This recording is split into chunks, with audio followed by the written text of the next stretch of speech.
Okay guys, this is going to be a video on how I can my gumbo. And first of all, if you want to know how to cook gumbo, I have a video on that, how I do it in the Instapot, and I'll leave a link down in the description box below this video. Okay, a big disclaimer though. I am not a canning teacher. I'm not a canning expert. I don't even see anywhere or have read anywhere about recommendations on canning gumbo. I just did it. You know, I did it and it worked for me, and I'm not big on people telling me what I can't and can't do. If it's something legal, I'm going to try it and I'm going to, see if I can do it. So if you do it, use a little common sense. I'm going to show you how I do it, and once you do it, if you have gumbo on your shelf, or any food, any canned food, even bought food, if you go to open something, take a look at it. If it looks weird, does it smell weird? Well, if those two things are like, this doesn't look right, this doesn't really smell right, I'm going to toss it. I don't care what the expiration date says. It can say 2 years out of date. It can say 2 years later on the date. It's just common sense.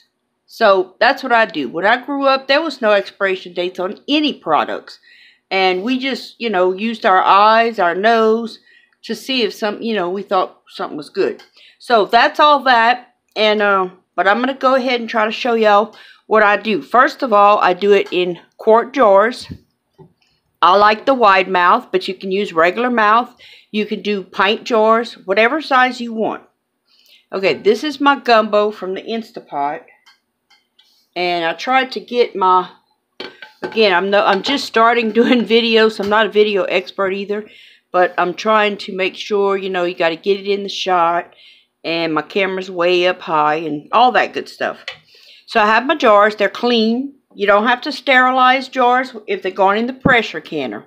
And that's another thing with this. Gumbo has to be pressure canned. Not water bath can, pressure can. So you need a pressure canner. I have a Tfal 22 quart pot, and I'll leave a link to that pot also if you want to check out what kind of pot I use and that. So, but there's many, different brands. I just got this Tfal at a good price. I really love it. So you're going to need a canning funnel. And these are really inexpensive. You can get them for $1 something at Walmart. Or you can buy a whole canning kit that comes with the funnel, this little tool called a debubbler, and you get a jar lifter. It's not going to be like this one. This is just mine.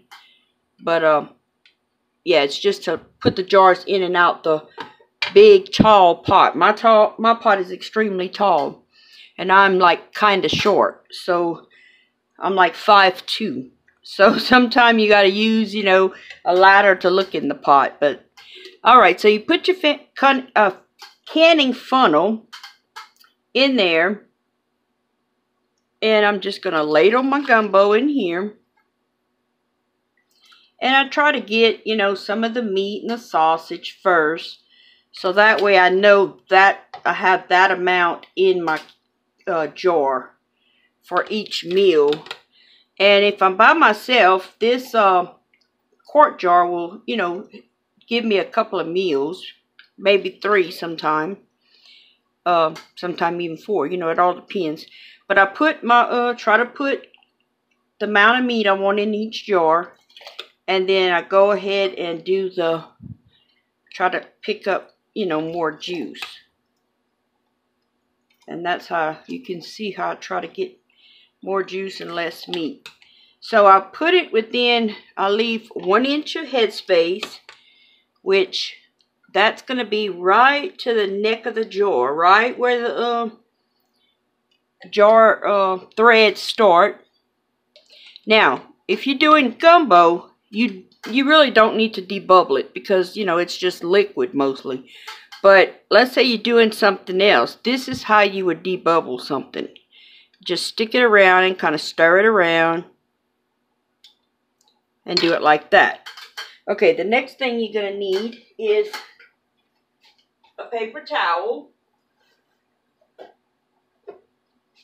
And I usually have like a little bowl of vinegar. And then you're going to take that paper towel and you're going to make sure that you have no grease, no onion particles, no meat particles anywhere on that rim. You want to make sure it's extremely clean. And vinegar cuts grease, so that's the best way to do it, with vinegar. Then you put your flat part on your jar. Then you take your ring and you just do it finger tight, just like that. Okay, then you're going to take that jar lifter. Okay, you see how this is like a big claw, a jar claw, and then you squeeze and I'm going to lift it up. Okay, and then I'm going to put it right over here in the canner pot. Now, once I get going, if y'all want, I can show y'all another jar, but it's basically the same thing. There's my other jar. Let me take my debubbler out because I really don't need that for this. Okay, so here's my funnel. Same thing. Try to ladle out my meat. See, I have a good bit of meat and sausage because I have chicken. I use chicken thighs mostly and smoked sausage. But go on and check out that video that I did on the gumbo in the Instapot. And if you don't have Instapot, you can do it on the stove, but makes it easy to do it in the Instapot. Okay, so you see, then I make sure I get my my liquid and I just bob it like that. Get my liquid.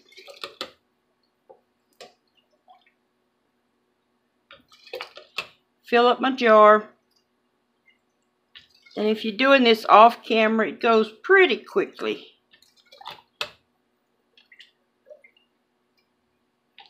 And again, up to where the thread begins. And that's basically your 1-inch headspace. And that's what you want. And when I say where the thread begins, and this is for people who's never worked with jars, but see where the thread begins right here? That's where you want your liquid up to. And that gives you about 1 inch of headspace. Okay, I'm going to go ahead and do all my jars, and then I'll show them to you in the canner. Okay, here I have all my 7 quart jars in my canner. And that's what my canner holds. So I am going to put the lid on this. This is a pressure canner now. I'm going to put the lid on this and I'm going to steam it for 15 minutes with my vent hole open. And then for my altitude, I have to do 15 pounds of pressure. Because I'm about at 3,800 feet in altitude. So I'm going to do it 15 pounds of pressure and I'm going to do it for 90 minutes.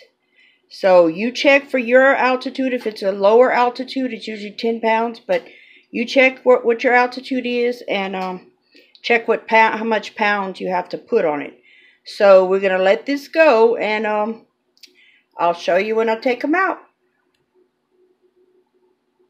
Okay, I wanted to show y'all. Here I got my pressure lid on. Here's my pressure valve. This is what I put it on to steam vent for 15 minutes. Usually you have to play around with your stove, but mine stays on high the whole time. And here's my gauge. Tells me how much pounds of pressure I'm up to. So, and then mine is very easy. I just dial it for 5, 10, or 15. And that's after I have it vented. And so I'll show y'all when. Alright, the gumbo is done. And then when I finish, I let it come all the way down to 0. And then I kind of tilt, release my lid a little bit. And put it at an angle and let it sit for about 10 minutes. Because you don't want to rush the cold air into this canner. But here we go. And I'm doing this without the tripod because I got the tripod set up for another video, which I will be doing a little bit later. But you just want to take them out and, keep your jars straight. You don't want to tilt your jars. There'll be some water on the lid. Okay, my battery ran out while I was taking the the jars out the canner.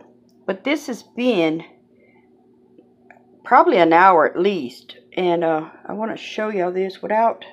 Can you see that bubbling in that jar? That's how hot these jars are. And what I was saying when my camera died, my battery died, you don't want to tilt them. Don't tilt your jars as you're taking them out the canner.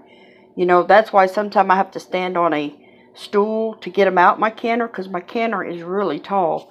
My canner is about 24 inches tall. So then what I did is I took, this is not a beach towel, but it's one of them really big bath sheet towels. I mean, it's a really large towel. And I double over a layer, and then I put that on the counter.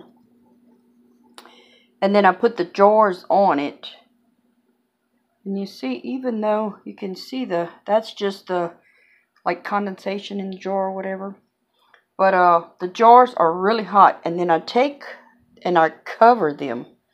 See, I keep them all tucked in this towel on my counter.